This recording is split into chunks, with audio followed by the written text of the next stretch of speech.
Good morning, all. Today we are discussing about monopolistic market. So, in previous classes, we are completing monopoly.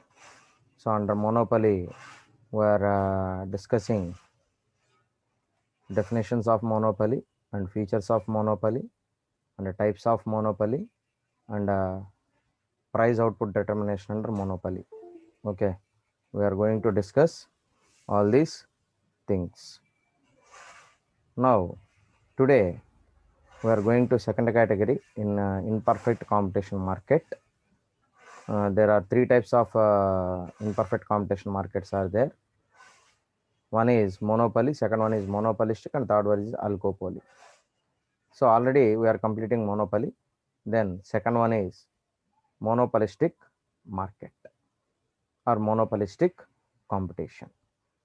Okay, so in monopolistic competition refers to the market situation in which there is a keen competition but neither perfect nor pure among a group of a large number of small producers or suppliers having some degree of monopoly because of the differentiation of their products.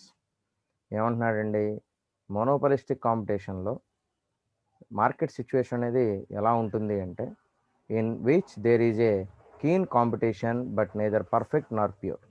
ఇక్కడ competition అనేది ఉంటుంది, కానీ ఎలా ఉంటుంది అంటున్నాడంటే ఇక్కడ neither perfect nor pure అంటే పర్ఫెక్ట్గాను ఉంటుంది, ఒకటి ఒకటి పర్ఫెక్ట్గాను ఉండదు ఇటు, అలాగని ప్యూర్గా కూడా ఉండదు. ప్యూర్ కాంపిటీషన్ ఉండదు, పర్ఫెక్ట్ కాంపిటీషన్ ఉండదు, అటు ఇటు కాకుండా అంటే మిడిల్గా ఉంటుంది అని చెప్పి మనం అర్థం చేసుకోవచ్చు. తర్వాత ఇక్కడ among a group of a large number of small producers or suppliers having some degree of monopoly because of the differentiation of their products. ఇక్కడ ఎలా ఉంటుందంటే ఈ లార్జ్ నెంబర్ ఆఫ్ ఇక్కడ among A group of large number of small producers అంటే ఇక్కడ small producers ఉంటారు, వాళ్ళు కూడా లార్జ్ నెంబర్ ఉంటారు, ఎక్కువ మందే ఉంటారు. ఆర్ సప్లయర్స్ అంటే ఉత్పత్తిదారులు కానివ్వండి లేదంటే పంపిణీదారులు కానివ్వండి, రెండింటికి వేరు ఉంది. పంపిణీదారులు అంటే వేరే వాళ్ళు తయారు చేసిన దాన్ని వీళ్ళు బయట అమ్మడం అనేది జరుగుతుంది, సప్లయర్. సో ప్రొడ్యూసర్ అంటేనేమో డైరెక్ట్గా అతనే ప్రొడ్యూస్ చేస్తాడు. ప్రొడ్యూసర్కి సప్లయర్కి ఉన్నటువంటి తేడా అదనమాట. ఓకేనా? సో ఈ రెండింటికి ఉన్నటువంటి డిఫరెన్స్ అది. సో దీనిలో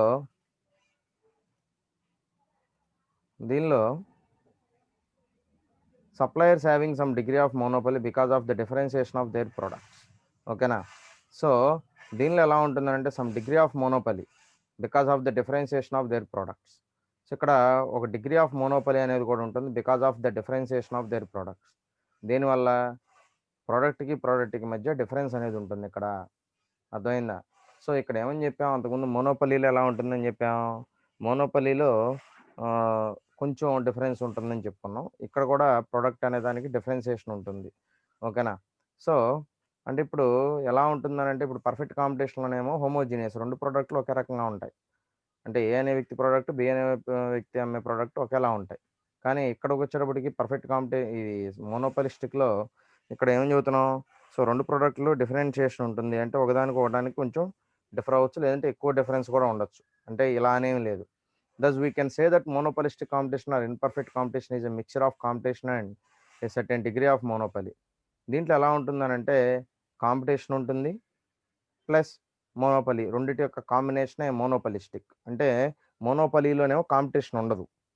అర్థమైంది కదా? సో మోనోపలి అంటేనేమో కాంపిటీషన్ ఉండదు. కానీ ఇక్కడ మోనోపలిస్టిక్లో ఏమని చెబుతున్నాడు, ఇక్కడ కొంత కాంపిటీషన్ ఉంటుంది కాబట్టి ఇది అలాగని తక్కువ పోటీ ఉంటుంది. అలాగా ఎక్కువ ఉండదు, తక్కువ ఉండదు, అంటే మీడియంగా ఉంటుందని అనుకోండి, మిడిల్ రేంజ్లో ఉంటుంది అనుకోండి. సో అంటే ఇక్కడ కొంతమేరకు కాంపిటీషన్ ఉంటుంది, అలాగని ఎక్కువ మంది కూడా ఇక్కడ పోటీ అనేది ఉండదు అనేది మనం అర్థం చేసుకోవచ్చు. కాబట్టి it is a mixture of competition and a certain degree of monopoly competition రెండింటి యొక్క కాంబినేషన్గా మనం ఈ మోనోపలిస్టిక్ని చెప్పుకోవచ్చు అని చెప్పి చెబుతున్నాడు. On the basis of A correct appraisal of the market situation. Chamberlain has asserted that monopoly and competition are not mutually exclusive, rather both are frequently blended together. So Chamberlin అని ఆయన ఏమని చెబుతున్నాడు మనకు, ఈయన మోనోపలిస్టిక్ మార్కెట్ అనేది ఎలా ఉంటుంది అంటున్నాడంటే, that monopoly and competition are not mutually exclusive. So ఎప్పుడు కూడా మోనోపలీ అనేది కాంపిటీషన్ అనేది మ్యూచువల్ ఎక్స్క్లూజన్ ఉండదు. ఎందుకని?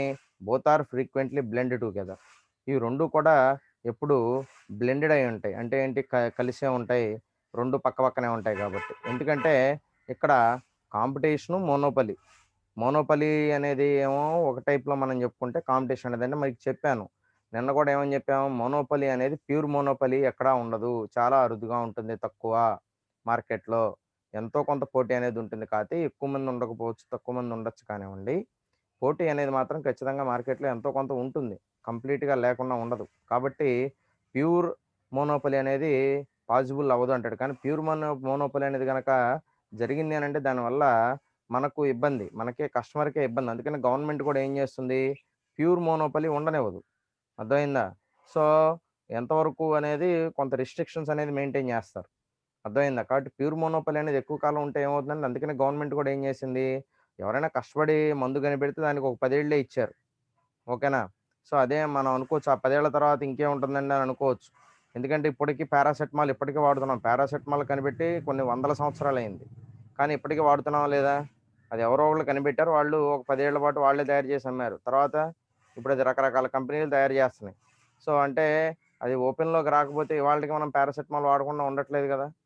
ఇవాల్టికే వాడుతున్నాం గదా! ఎప్పటిదో కనిపెట్టినప్పటికి కూడా ఇప్పటికి అది పనిచేస్తా ఉంది గదా! ఫీవర్ అంటే కంపల్సరీ పారాసెటమాల్ వేసుకోవాల్సిందే. ఇక ఆల్టర్‌నేట్ అనేది లేదు. వేరే మెడిసిన్ లేదు. వరల్డ్‌లోనే ఇంకొక మెడిసిన్ లేదు. ఓకేనా? సో, అది మనందరికీ తెలిసిన విషయం. జ్వరం అంటే ఏ డాక్టర్ దగ్గరికి పోయినా, ఎంత టాప్ హాస్పిటల్‌కి పోయినా ముందు పారాసెటమాల్ ఇవ్వాల్సిందే. కంపల్సరీ గదా! చిన్నవాళ్ళ దగ్గర నుంచి పెద్దవాళ్ళ వరకు. కాబట్టి దానికి ఆల్టర్‌నేటివ్ ఉందా? లేదు. కాబట్టి ఖచ్చితంగా ఎవరో ఒకరు తయారు చేసినటువంటి పారాసెటమాల్ మనం కొనాల్సిందే. కాబట్టి అది కూడా ఏంటో ఒక విధంగా కాంపిటీషనే. ఓకేనా? సో, కాబట్టి మోనోపలీ కిందే లెక్కనమాట. అలా మిక్స్చర్ అనమాట. It is a nothing but mixture. ఇక్కడ ఎక్కువ మందుంటారు. అలాగని కాంపిటీషన్ లేకుండా ఉండదు. కాంపిటీషన్ ఉంటుంది. దాంతో పాటుగా మోనోపలీ కూడా ఉంటుంది. అంటే దానికి డిమాండ్‌ని బట్టి వాళ్ళు ప్రైస్ అనేదాన్ని డిసైడ్ చేసుకోవడం అనేది జరుగుతుందనమాట. So, monopoly and competition is called monopolistic competition or imperfect competition. కాబట్టి ఈ బ్లెండెడ్ మోడ్ ఏదైతే ఉందో, ఈ బ్లెండింగ్ ఏదైతే ఈ మోనోపలీ, కాంపిటీషన్ 2 బ్లెండ్ అయినాయో, టుగెదర్ అయినాయో, కలిసి ఉన్నాయో, ఆ కలిసే ఆ కలయికనే మనం ఏమని పిలుస్తున్నాం అనంటే మోనోపోలిస్టిక్ కాంపిటీషన్ అని పిలుస్తున్నాం. Or imperfect competition. ఓకేనా? ఆ రెండిట్లో ఏదైనా అనుకోండి. ఇన్‌పర్ఫెక్ట్ కాంపిటీషన్ అనుకోండి, మోనోపోలిస్టిక్ కాంపిటీషన్ అనుకోండి. రెండిటికి మీనింగ్ అయితే ఒకటే. ఓకేనా? సో, తర్వాత మనం నెక్స్ట్ చూస్తే మోనోపోలిస్టిక్ సంబంధించినటువంటి డెఫినిషన్స్ మనకు చాలామంది చాలా రకాలుగా చెప్పారు. సో, ఒక్కొక్కటిగా మనం నేర్చుకుందాం. దానిలో ఫస్ట్ డెఫినిషన్ ఏం చెప్తున్నాడంటే, monopolistic competition refers to competition among a large number of sellers producing close but not perfect substitutes for each other. So, monopolistic competition అనేది ఎలా ఉంటుందంటున్నాడంటే, లార్జ్ నంబర్ ఆఫ్ సెల్లర్స్, ఎక్కువ మంది సెల్లర్స్ ఉంటారు. ప్రొడ్యూసింగ్ క్లోజ్, ఇగ అందరూ తయారు చేసేవి దగ్గర దగ్గర ఒకే రకంగా ఉంటాయి. అంటే అలాగని పూర్తిగా సిమిలర్‌గా ఉండవు. కొంత డిఫరెన్స్ అనేది ఉంటుంది. ఎంతో కొంత డిఫరెన్స్ అనేది ఉంటుంది. Producing close but not perfect substitutes for each other. అదేవిధంగా ఒకదానికొకటి సబ్స్టిట్యూట్ కాదు. అర్థమైంది. ఇప్పుడు ఫ్యాను, ఏసీ ఉన్నాయండి. ఫ్యాను, ఏసీ 2 మనం దేనికోసం వాడుతున్నాం? సో, ఏసీ అనేది కూలింగ్ కోసం వాడుతున్నాం. ఫ్యాన్ అనేది మనం గాలి కోసం వాడుతున్నాం. మామూలుగా ఎయిర్ కోసం. ఈ 2 ఏంటి యాక్చువల్‌గా 2 ఒకే పర్పస్. గాలి రావటం, చల్లదనం కోసమే కదా వాడుతుంది. రెండిట్లో ఏది వాడినా కూడా. సో, కాబట్టి ఇవి క్లోజ్డ్ సబ్స్టిట్యూట్స్ కావు. ఈ 2 వేరు వేరనమాట. అర్థమైందా? సో, 2 ఒకదానికొకటి క్లోజ్డ్ సబ్స్టిట్యూట్స్ కావు. అదేవిధంగా మిక్సర్ ఉంది, గ్రైండర్ ఉంది. సో, మిక్సీ అనేది నార్మల్ పర్పస్‌కి వాడుకుంటాం. గ్రైండర్ అనేది సెపరేట్‌గా వాడుతున్నాం. ఇప్పుడు ఆ గ్రైండరు, మిక్సర్ అనేది ఏమవుతాయి? సిమిలర్‌గా అంటే మీకు డిఫరెంట్ ప్రొడక్ట్స్ అవుతాయి. But some of the functionalities are similar. So, మీరు దీంట్లోను కూడా గ్రైండింగ్ చేసుకోవచ్చు. దాంట్లోను కూడా గ్రైండింగ్ చేసుకోవచ్చు. But there is a difference in between mixer and grinder. గ్రైండర్‌లో వేసుకున్న దానికి, మిక్సర్‌లో వేసుకున్న దానికి డిఫరెన్స్ ఉందా? లేదా? కంప్లీట్‌గా రీప్లేస్ అవ్వదు. అర్థమవుతుందా? కాబట్టి దేని ఫంక్షనాలిటీ దానిదే. కానీ రెండిటి కామన్ పర్పస్ ఏంటి? దీంట్లోనూ అదే పని, దాంట్లోనూ అదే పని. ఓకేనా? సో, ఇక్కడేమో మనం చిన్న చిన్న బ్లేడ్‌లతోటి ఇక్కడ మనకి వర్క్ అవుతుంది. కానీ అక్కడికొచ్చేటప్పటికి డైరెక్ట్‌గా మీకు వాళ్ళు రాళ్ళను వాడుతూ ఉంటారు. ఓకేనా? సో, దానికి దీనికి డిఫరెన్స్ అనమాట. సో, కాబట్టి ఈ 2 కూడా ఏమవుతాయి క్లోజ్డ్ సబ్‌స్టిట్యూట్స్ కాదు. ఓకేనా? సో, రెండిటి యొక్క పర్పస్ మాత్రం ఒకటే. కాబట్టి దీన్ని మనం ఇక్కడ మోనోపోలిస్టిక్ కాంపిటీషన్‌లో ఎగ్జాంపుల్ తీసుకోవచ్చు. ఓకేనా? సో, ఒకళ్ళు ఏ అనే వ్యక్తి మిక్సీలు తయారు చేస్తుంటే, బి అనే వ్యక్తి గ్రైండర్ తయారు చేస్తుంటే, గ్రైండర్ యొక్క పర్పస్ వేరు, మిక్సీ యొక్క అలాగని మిక్సీ పర్పస్ అంతా కూడా గ్రైండర్ ఫుల్‌ఫిల్ చేస్తుందా? చేయలేదు. ఇప్పుడు ఏదైనా జ్యూస్‌లు వేసుకోవాలన్నా, ఇలాంటివి వేసుకోవాలన్నా, మళ్ళా చట్నీలు వేసుకోవాలన్నా చిన్న చిన్న వాటికి మిక్సీనే ఉపయోగపడుతుంది.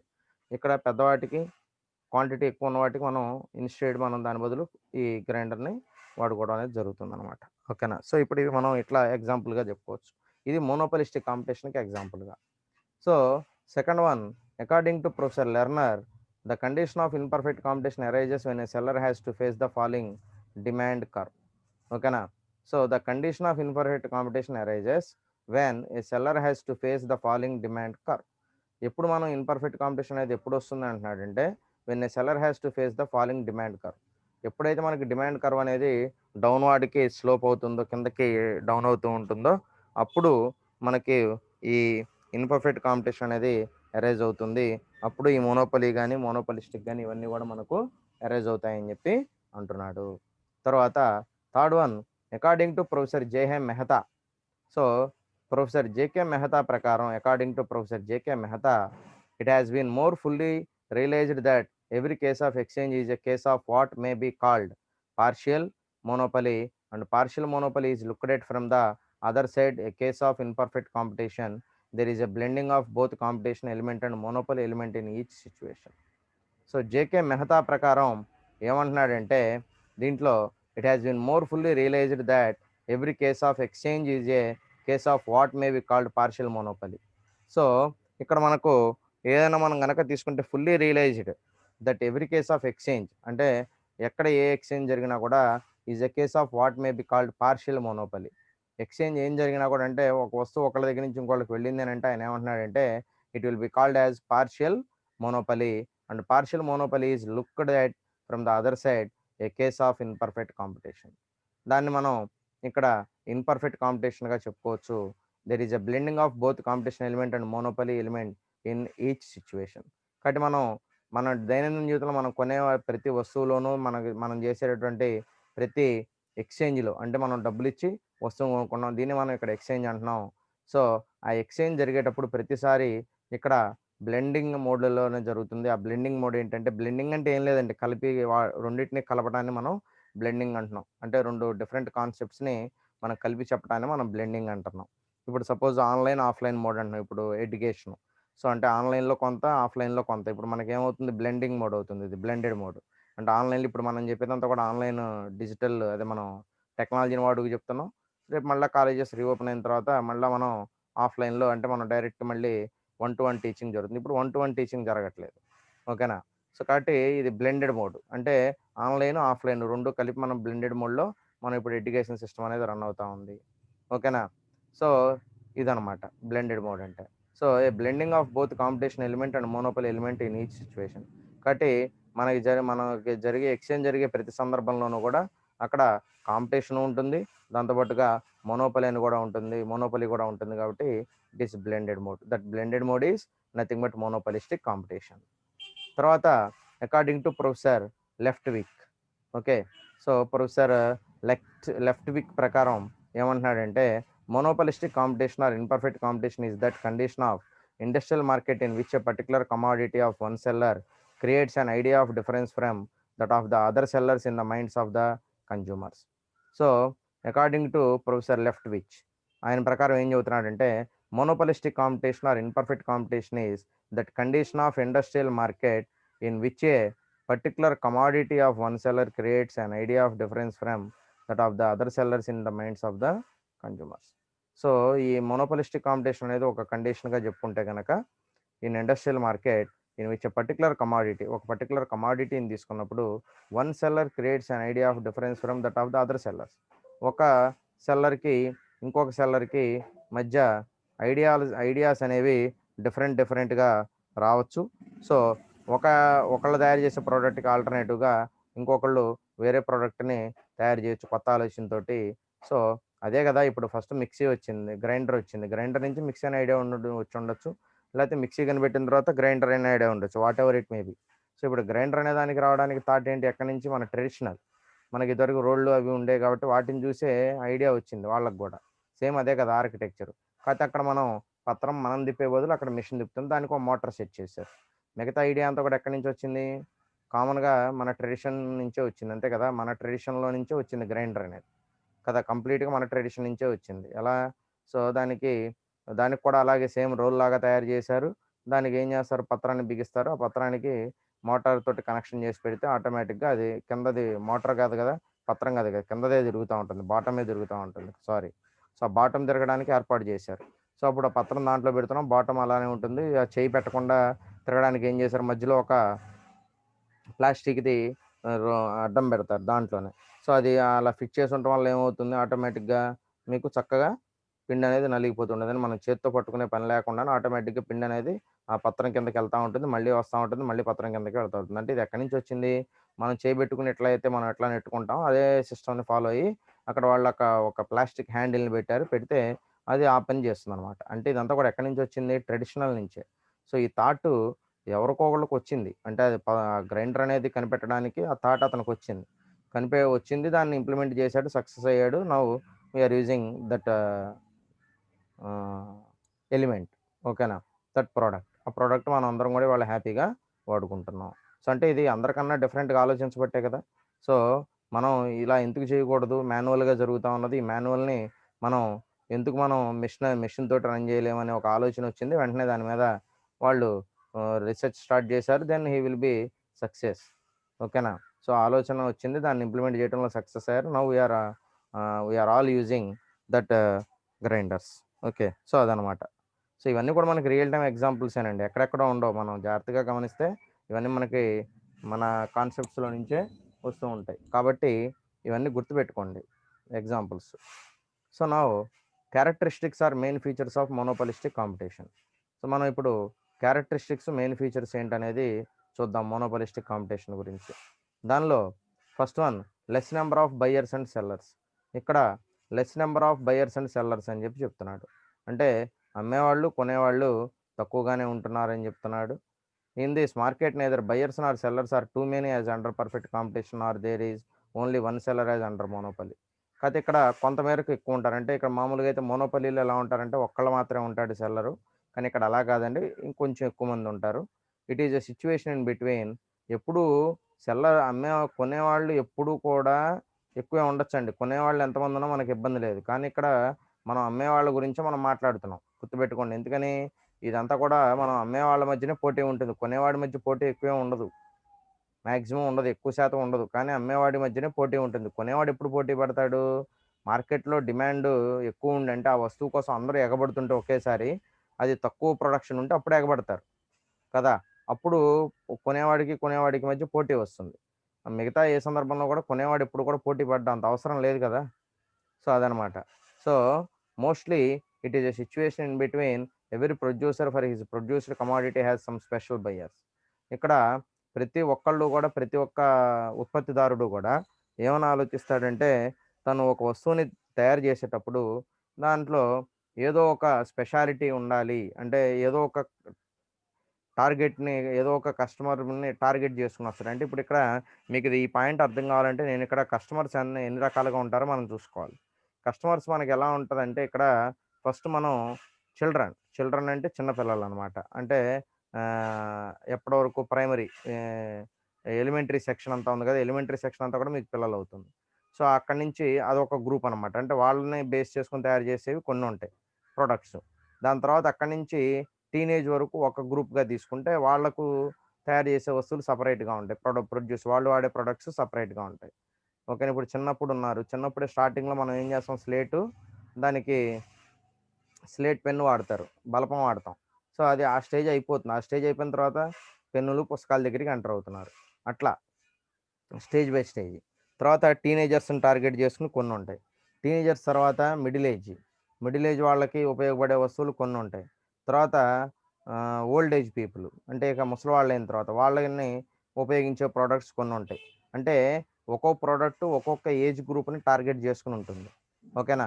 కాబట్టి ఏ వస్తువుని ఎవరు తయారు చేసినా కూడా వాళ్ళు టార్గెటెడ్ గ్రూప్ ఏంటనేది ముందు ఐడెంటిఫై చేసుకోవాలంటే ఈ ప్రోడక్ట్ ఎవరికి ఉపయోగపడుతుంది, రైట్? సో అంటే ఇప్పుడు సపోజ్ మీరు షుగర్లెస్ ఏదన్నా ఇప్పుడు షుగర్ వచ్చిన వాళ్ళకి షుగర్లెస్వి వస్తున్నాయి ప్రోడక్ట్స్. సో అవన్నీ ఏంటి, దేనికోసం దేనికోసం అవన్నీ ఎవరి కోసం టార్గెట్ చేశారు?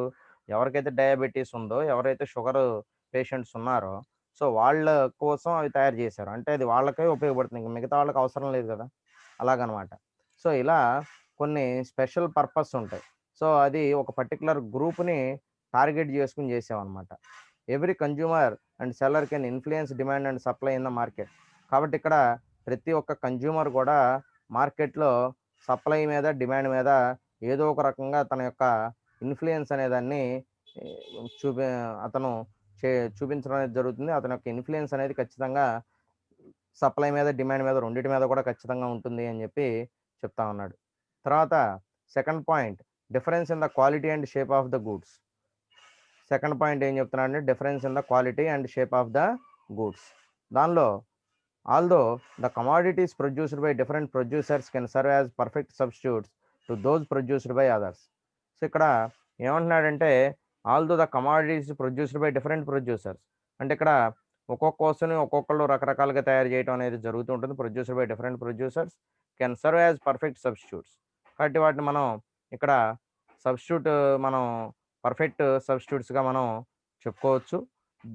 To those produced by others. ఇందాక చెప్పాను కదా, మిక్సర్, గ్రైండర్, ఇట్లా మనం ఎగ్జాంపుల్స్ తీసుకుని చెప్పాం కదా, అదే చెప్తున్నాడు.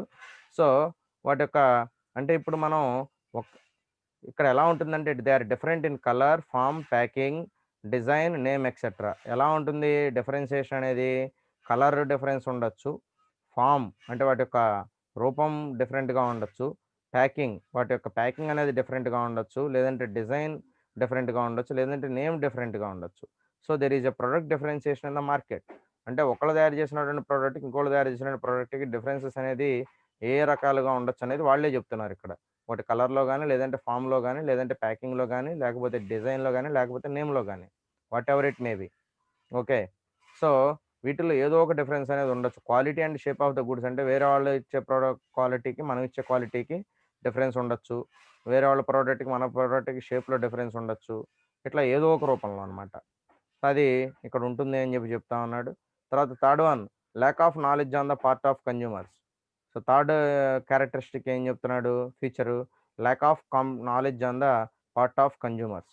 ఇది కూడా ఒక లక్షణంగా మనం మాట్లాడుకోవచ్చు. దానిలో ఏంటంటే first point, neither consumers Nar sellers have full knowledge of market conditions. ఇక్కడ కొనేవాళ్ళకి కానివ్వండి, అమ్మేవాళ్ళకి కానివ్వండి, మార్కెట్ పట్ల, మార్కెట్ కండిషన్స్ పట్ల పూర్తి స్థాయి అవగాహన అనేది ఉండకపోవచ్చు. So there is international difference in the price of goods from those of others. So కాబట్టి ప్రైజ్లో డిఫరెన్సెస్ అనేది కూడా ఇక్కడ అవగాహన ఉండకపోవచ్చు, అంటే కొనేవాళ్లకు. ఎందుకంటే కొనేవాళ్ళు ఎప్పుడు కూడా ఏమైనా ఎలా ఉండాలి అని అంటే ప్రైస్ అనేది మనకి ఎక్కడ తక్కువ వస్తుంది, ఎంత తక్కువ వస్తుంది అనేది మ్యాక్సిమం ప్రతి ఒక్కళ్ళం చూసుకుంటాం. అంతే కదా! సో ఎవరం కూడా మనకి వేరే వాళ్ళు తక్కువకి ఇస్తున్నప్పుడు మనం ఒకడి దగ్గరికెళ్ళి ఎక్కువ డబ్బులు పెట్టి కొనుక్కోవాల్సిన అవసరం లేదు కదా! ఓకేనా? కాబట్టి ఈ ఐడియా అనేది మనకు లేకపోవటం మూలంగా ఏం చేస్తా ఉంటున్నాం, జనరల్‌గా కొనేస్తూ ఉంటాం. అంటే మనకి ఇంత ఆలోచించే టైం ఉండదు. ఎందుకంటే వాళ్ళు ఉన్నటువంటి ప్రస్తుత పరిస్థితుల్లో దాని మీద ఎక్కువ సేపు కూర్చొని స్టడీ చేసి మనం ఎక్కడ తక్కువొస్తుంది, ఎలా ఏంటి అనేది మొత్తం మనం చెక్ చేసుకోవడం అనేది కష్టం అయిపోతుంది. కాబట్టి ఆ చెక్ చేసుకోవడం అనేది కష్టం అయిపోతుంది కాబట్టి మనం ఈ ఈ ఈ కాన్సెప్ట్ మీద మనం ఎక్కువ ఫోకస్ పెట్టలేకపోతున్నాం. కాబట్టి మనకి ఎంతో కొంత ఇక్కడ ఎంతో కొంత మేర మనకు నష్టం అనేది రావడానికి అవకాశం ఉంది. అంటే ప్రైస్ విషయంలో. నష్టం అంటే ఏం లేదు. సో, మనకి తక్కువ దొరుకుతున్నప్పుడు కూడా మనం ఎక్కువ పెట్టి కొనాల్సినటువంటి పరిస్థితులు మనకు ఎదురయ్యేటటువంటి సందర్భాలు ఉంటాయని చెప్పి చెప్తా ఉన్నాడు. Okay. This is about lack of knowledge on the part of consumers. Okay. తర్వాత గనక చూస్తే next ignorance of the buyers అంటున్నాడు. సో, ఇగ్నోరెన్స్ ఆఫ్ ద బయర్స్‌లో ఏం చెప్తున్నాడో చూద్దాం. ఓకేనా? సో, ఇగ్నోరెన్స్ ఆఫ్ బయర్స్‌లో there are some people who think that high priced goods will be better and of higher quality, so they avoid buying low priced goods. ఇక్కడ కొంతమంది ఎలా ఉంటుందంటే పర్సెప్షను, ఒక మార్కెట్లో ఒక ప్రోడక్ట్ యొక్క రేట్ ఎక్కువగా ఉందనంటే దాన్ని ఏమనుకుంటారంటే అమ్మో వీడింత కాస్ట్‌కి అమ్ముతున్నాడంటే ఖచ్చితంగా దీంట్లో ఏదో మంచి క్వాలిటీ ఉండుండొచ్చు, లేకపోతే బెటర్ క్వాలిటీ ఇస్తున్నాడేమో అందుకే వీడింత రేట్ అమ్ముతున్నాడు. ఇప్పుడు సపోజ్ మనం చిన్న ఎగ్జాంపుల్ తీసుకుందాం. మార్కెట్‌లో మనం ఒక సోప్ కొనటానికి వెళ్ళామండి. వెళ్ళినప్పుడు ఏం చెప్తున్నాడంటే, "ఏవండీ ఈ ప్రొడక్ట్ కాస్ట్ అనేది ఇలా ఉంది. రూ. 100 ఈ సబ్బుది" అన్నాడనుకోండి. మనం ఏమంటాం? వెంటనే సో, ఏంటండి ఇంత కాస్ట్ అని అన్నాం అనుకోండి. వెంటనే వాళ్ళేమంటారు?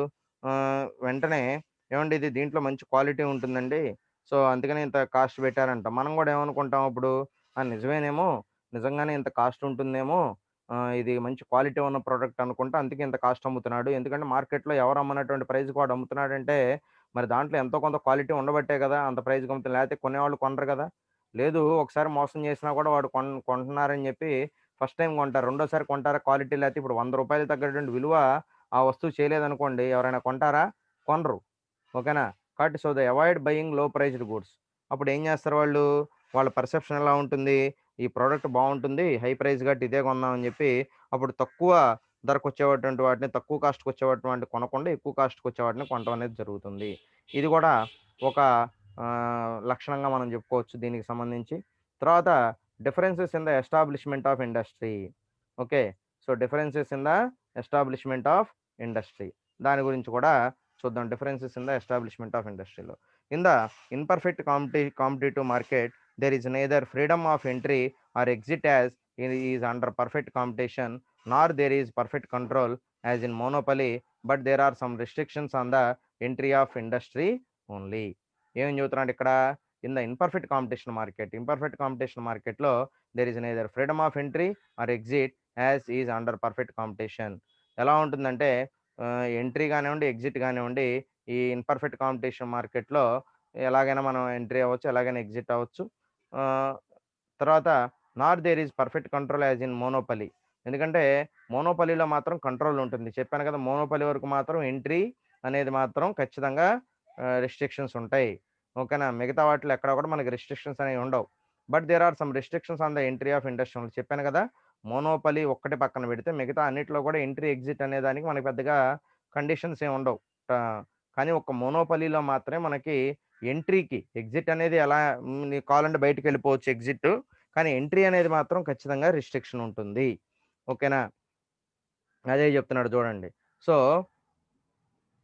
Control as in monopoly but there are some restrictions on the entry of industry only. ఇండస్ట్రీలోకి ఎంట్రీ అవ్వడానికి మాత్రమే కొన్ని రిస్ట్రిక్షన్‌లు ఉంటాయి గానీ మోనోపలీలో ఇంకా మిగతా ఏది కూడా ఎక్కడా కూడా మనకి ఎంట్రీ అనే దానికి సంబంధించి ఎటువంటి రిస్ట్రిక్షన్స్ కూడా లేవు. Except monopoly. ఓకేనా? అదొకటి మీరు జాగ్రత్తగా గుర్తుపెట్టుకోండి. Okay. So, these are the features of monopolistic competition market. తర్వాత నెక్స్ట్ దీనిలో మనం యాజ్ యూజువల్‌గా దీనిలో కూడా price determination of a firm under monopolistic competition. So, ఎలా మనం how we determine the price. Price output అన్నా, ఉత్త ప్రైస్ అన్నా ఏదైనా ఒకటే ప్రైస్ అవుట్‌పుట్ డిటర్మినేషన్ అన్నా ఏదైనా ఒకటే దానికి సంబంధించి ఇదే మనం రాసుకుంటే సరిపోతుంది. సో, ఇప్పుడు మనకి ఇక్కడ కూడా ఏంటంటే ఈక్విలిబ్రియం అనేది మనకి మెయిన్. ఈక్విలిబ్రియం అంటే so, where revenue and cost both are equal that point will be treated as equilibrium. అంటే మనం పెట్టేటటువంటి ఖర్చు, మనకు వచ్చేటటువంటి రాబడి ఎక్కడైతే 2 ఈక్వల్ అవుతున్నాయో, మనం ఆ పాయింట్‌ని ఈక్విలిబ్రియం పాయింట్ అని చెప్పి చెప్తున్నాం. అంటే మనం రూ. 1000 పెడితే రూ. 1000 తిరిగొచ్చేయాలన్నమాట. దాన్ని మనం ఈక్విలిబ్రియం అని అంటున్నాం. The equilibrium of the firm under monopolistic competition follows the usual analysis in the short run and long run. So, దీనిలో మనం షార్ట్ రన్, లాంగ్ రన్ మనం అజంప్షన్స్ అనేవి మనం చేసుకుంటాము. దానిలో మొదటిది షార్ట్ రన్ ఈక్విలిబ్రియం అజంప్షన్స్. ఓకేనా? Short run equilibrium assumptions. దానిలో ఏమంటున్నారంటే షార్ట్ రన్ అన్నా లేదంటే షార్ట్ పీరియడ్ అన్నా ఒకటే. నిన్న కూడా చెప్పాను గుర్తుపెట్టుకోండి. షార్ట్ పీరియడ్ ఈక్విలిబ్రియం అన్నా, అదే షార్ట్ రన్ అన్నా లేదంటే షార్ట్ పీరియడ్ అన్నా 2 కూడా ఒకటే మీనింగు. కాబట్టి కన్‌ఫ్యూజ్ అవ్వాల్సిన అవసరం లేదు. కొన్నిసార్లు లాంగ్ రన్ అంటాం. కొన్నిసార్లు షార్ట్ రన్ అంటాం. అంతే డిఫరెన్స్. ఓకేనా? సో, దీనిలో ఏం చెప్తున్నాడంటే the short run analysis of the firm under monopolistic competition is based on the following assumptions. ఇక్కడ కొన్ని అజంప్షన్స్ మనం చెప్తున్నా అంటే ఈ ఊహ మనం ఏదైతే ఈ మనం అజంప్షన్స్ ఉన్నాయో ఇవి మనం ఇలా అనుకుని మనం ఈ షార్ట్ రన్ ఈక్విలిబ్రియం అనే దాన్ని మనం ఎక్స్పెక్ట్ చేస్తున్నాం కాబట్టి ముందు ఈ అజంప్షన్స్ అనే వాటిని మనం ఫుల్ఫిల్ చేయాలి. The number of sellers is large and they act independently of each other. Each is a monopolistic in his own sphere. Okay. So, ఇక్కడ ఏమంటున్నాడంటే the number of sellers is large. ఇక్కడ అమ్మేవాళ్ళు ఎక్కువ మంది ఉంటున్నారు. And they act independently. అదేవిధంగా ఇక్కడ ఎవరికి వాళ్ళు ఇండిపెండెంట్‌గా వాళ్ళ మీద ఎవరి ఇన్‌ఫ్లూయెన్స్ అనేది ఉండదు. ఎవరికి వాళ్ళు ఇండిపెండెంట్‌గా వాళ్ళు పని జేసుకోవచ్చు. ఎటువంటి కండిషన్స్ అనేవి ఉండవు. Each is a monopolist in his own sphere. కాబట్టి ప్రతి ఒక్కళ్ళు కూడా ఇక్కడ ఏమనుకుంటారంటే ఎవరికి వాళ్ళు మోనోpoliస్ట్‌గానే ఫీల్ అవుతారు. కాబట్టి ఇక్కడ ఎవరి మీద కూడా రిస్ట్రిక్షన్స్ అనేవి ఏమి ఉండవు. ఎవరు బిజినెస్ వాళ్ళు జేసుకోవచ్చు. అలా ఉండాలి అంటున్నాడు. తర్వాత రెండో కండిషన్ ఏం చెప్తున్నాడంటే the product of each seller is differentiated from the other products. ఒక ప్రోడక్ట్‌కి ఒకళ్ళు అమ్మే ప్రోడక్ట్‌కి ఒకళ్ళు అమ్మే ప్రోడక్ట్‌కి మధ్య ఖచ్చితంగా డిఫరెన్స్ ఉండాల్సిందే. ఓకేనా? సో, అది కూడా ఇక్కడ జరగాలి అంటున్నాడు. The product of each seller is differentiated from the other products. తర్వాత మూడో పాయింట్ ఏం చెప్తున్నాడంటే the firm has a determinate demand curve AR which is elastic. ఇక్కడ ఈ డిమాండ్ కర్వ్ ఏదైతే మనం చెబుతున్నామో, ఈ డిమాండ్ కర్వ్‌ని ఏవి డిటర్మినేట్ చేయాలి అనంటే గనక, the firm has a determinate demand curve. ఈ ఫార్మ్ అనేది ఎలా మనం డిమాండ్ కర్వ్ అనే దాన్ని డిటర్మినేట్ చేస్తుంది అనంటే గనక, ఏఆర్ అంటాం మనం దాన్ని average revenue which is elastic. అది ఎలా ఉంటుందనంటే ఎలాస్టిక్‌గా ఉంటుంది. అంటే దాంట్లో సంకోచ వ్యాకోచాలంటే పెరగడం, తగ్గడం అనేది జరుగుతుంటుంది. అంటే డిమాండ్‌లో చేంజెస్ అనేవి వస్తాయని చెప్పి చెప్తా ఉన్నాడు. కాబట్టి డిమాండ్ కర్వ్ అనేది మనకు స్ట్రెయిట్‌గా ఉండడానికి అవకాశాలు తక్కువగా ఉంటాయి. తర్వాత the factor services are in perfectly elastic. Supply for the pro production of the product is question. So, ఇక్కడ మనం ఫ్యాక్టర్ ఆఫ్ సర్వీసెస్ గనక తీసుకుంటే ఫ్యాక్టర్ సర్వీసెస్ అంటే ఫ్యాక్టర్స్ అంటే ఏంటంటే మనకి ప్రొడక్షన్ ఫ్యాక్టర్స్ అంటే ల్యాండ్, లేబర్ ఇవన్నిటిని మనం ఇక్కడ పరిగణలోకి తీసుకుంటే గనక ఆర్ ఇన్ పర్ఫెక్ట్‌లీ ఎలాస్టిక్. అవి మాత్రం perfectly elastic. Supply for the production of the production in question. So, కాబట్టి ఈ సప్లై ఫర్ ద ప్రొడక్షన్ అనేది గనక మనం తీసుకుంటే అది మాత్రం మనకు ఈ ప్రొడక్ట్‌కి సంబంధించినటువంటి సప్లై ఏదైతే ఉందో దానికి సంబంధించిన ప్రొడక్షన్‌కి సంబంధించిన సప్లై ఏదైతే ఉందో అది మాత్రం మనకు ఒక క్వెషన్‌లా ఉంటుంది ఇక్కడ.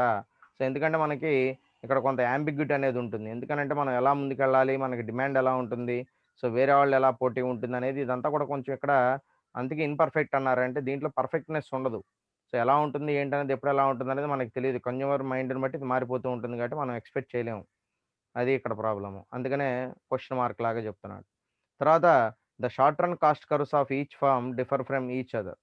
సో, ఈ షార్ట్ రన్ కాస్ట్ కర్వ్ అనేది ఏదైతే మనం చెబుతున్నామో, ఆ కర్వ్స్ అనేవి each firm differ from each other. ఒక ఫార్మ్‌కి, ఇంకొక ఫార్మ్‌కి మధ్య డిఫర్ అవుతా ఉంటాయని చెప్పి చెప్తా ఉన్నాడు.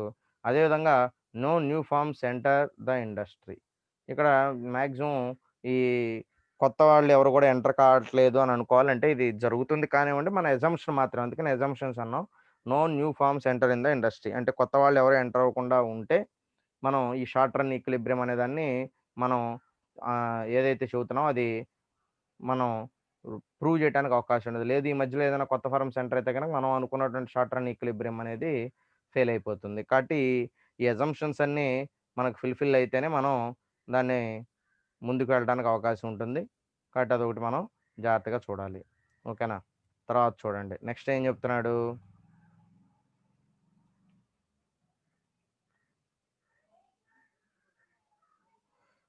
తర్వాత దీనికి సంబంధించి ఎక్స్‌ప్లనేషన్ గనక మనం చూస్తే, ఈ ఎక్స్‌ప్లనేషన్‌లో మనకి మొత్తంగా ఇక్కడ కూడా మనకు 3 కండిషన్స్ చెప్తున్నాడు. యాజ్ యూజువల్‌గా ఇంతకుముందు మనం మోనోపలీలో చూసినట్టుగానే super normal profit, minimum loss ఈ 3 చెప్తా ఉన్నాడు. దాని గురించి ఏంటో చూద్దాం. So, in the explanation given these assumptions each firm fixes such price and output which maximises its profits.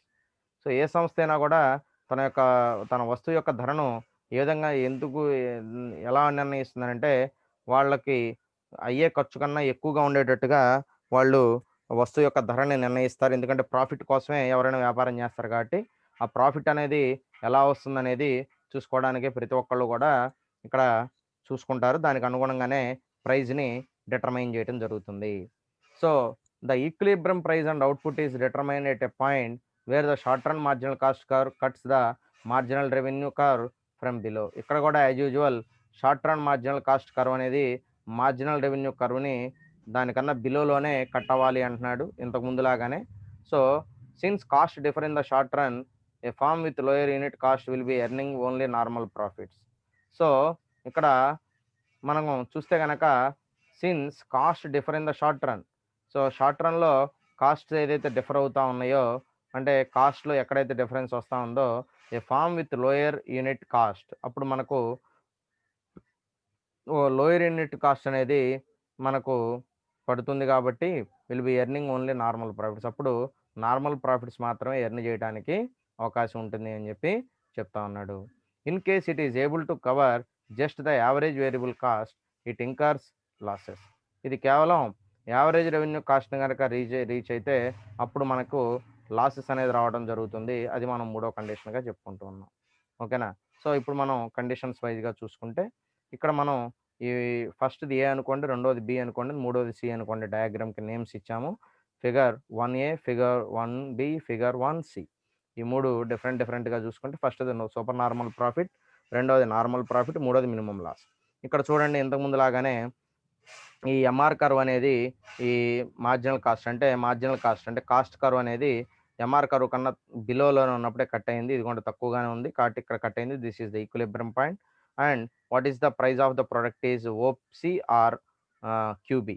క్యూబీ అనుకోవచ్చు. ప్రైజ్ అంటే ప్రైస్ ఎంత అనేది మనం చెప్పాలి అంటే గనక ఓసీ అనేది చెప్పుకోవచ్చు. లేకపోతే క్యూబీ అనేది కూడా చెప్పుకోవచ్చు.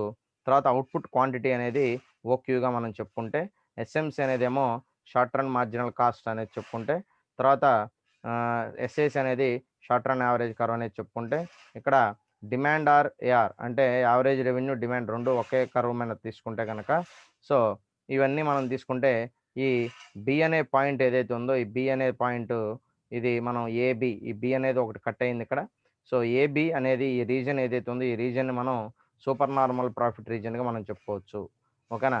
సో ఇది ఫస్ట్ కండిషన్ సూపర్ నార్మల్ ప్రాఫిట్‌కి సంబంధించి. తర్వాత రెండవది నార్మల్ ప్రాఫిట్ గనక చూస్తే గనక ఓక్యూ అనేది మనకి ఇక్కడ అవుట్‌పుట్ క్వాంటిటీ అనేది తీసుకుంటే గనక, ఓపీ అనేది ప్రైస్ గనక తీసుకుంటే, సో ఇక్కడ కూడా ఈ మార్జినల్ రెవెన్యూ కర్వ్ ఏదైతే ఉంది, మార్జినల్ రెవెన్యూ కర్వ్ అనేది ఈ మార్జినల్ కాస్ట్ కర్వ్ అనేది బిలోలోనే కట్ అయింది. తక్కువ కింద ఉన్నప్పుడే కట్ అయింది కాబట్టి this is the equilibrium point. And the normal profit range is this one. This is the reason of normal profit range. Okay. And SAC curve is perpendicular to the average revenue curve. అంటే average revenue curve అనేది ఏఆర్‌ని cut చేసింది ఇక్కడ. ఈ point ఏదైతుందో ఈ point A అనేది cutting point అది.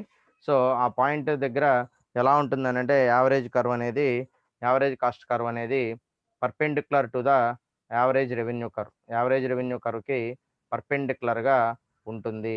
This is another condition. ఓకేనా? సో ఇది మనం ఒక కండిషన్‌గా చెప్పుకోవచ్చు. ఓకేనా? సో చూడండి.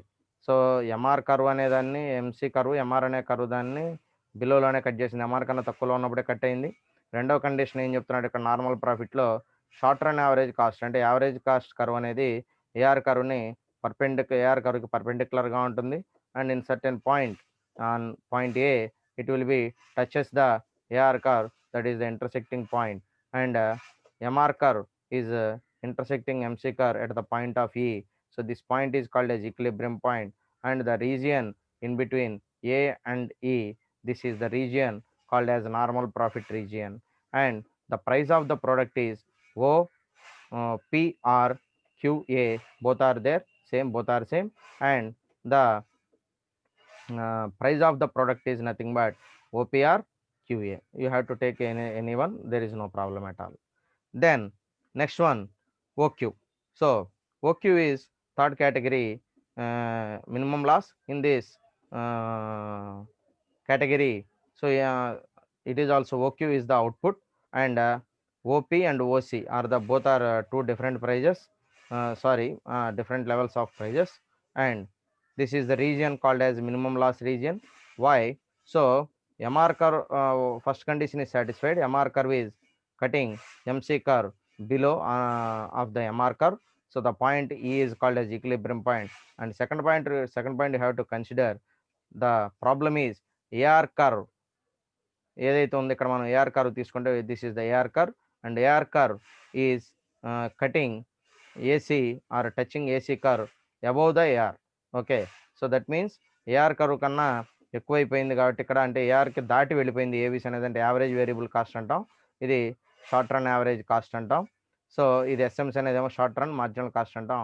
సో ఇక్కడ ఎందుకు లాస్ వస్తుందని అంటే ఇక్కడ ఏఆర్ కన్నా ఏవిస్ అనేది ఎక్కువ అంటే యావరేజ్ రెవెన్యూ కన్నా యావరేజ్ వేరియబుల్ కాస్ట్ అనేది ఎక్కువ అయిపోయింది కాబట్టి ఇది ఏఆర్ని పైన టచ్ చేసింది, ఏఆర్ కర్వ్ అనేది కింద ఉండిపోయింది కాబట్టి ఇక్కడ మనకు లాస్ అనేది రావడం జరిగింది. అదేవిధంగా ఎస్ఏసి అనేది ఇంకా పైకి వెళ్ళిపోయింది, షార్ట్ రన్ యావరేజ్ కాస్ట్ అనేది కూడా. కాబట్టి ఈ రెండింటికి మధ్య చాలా గ్యాప్ వచ్చింది కాబట్టి ఈ గ్యాప్ అంతా కూడా మనం ఏమంటున్నామంటే ఈ రీజియన్ మొత్తాన్ని కూడా మినిమం లాస్ రీజియన్గా మనం చెప్పుకున్నాం. Not maximum loss, this is the minimum loss area. So after that you have to continue the production on in losses, then you get more losses from it. So then you have to change your product quality and something, then you have to improve your sales, then only you are sustain in the market. Okay, so these are the three different conditions in the short run period in the monopolistic market. Okay, now they are explaining in briefly. So now we see each one. There are three types: figure 1a, figure 1b, and figure 1c. So in figure 1a, the short run marginal cost curve SMC cuts the MR curve at E. So చెప్పాను కదా, MR కర్వ్ని ఎక్కడ cut చేసింది, అనే point దగ్గర cut చేసింది. This equilibrium point establishes the price QA equal to OP and output is OQ.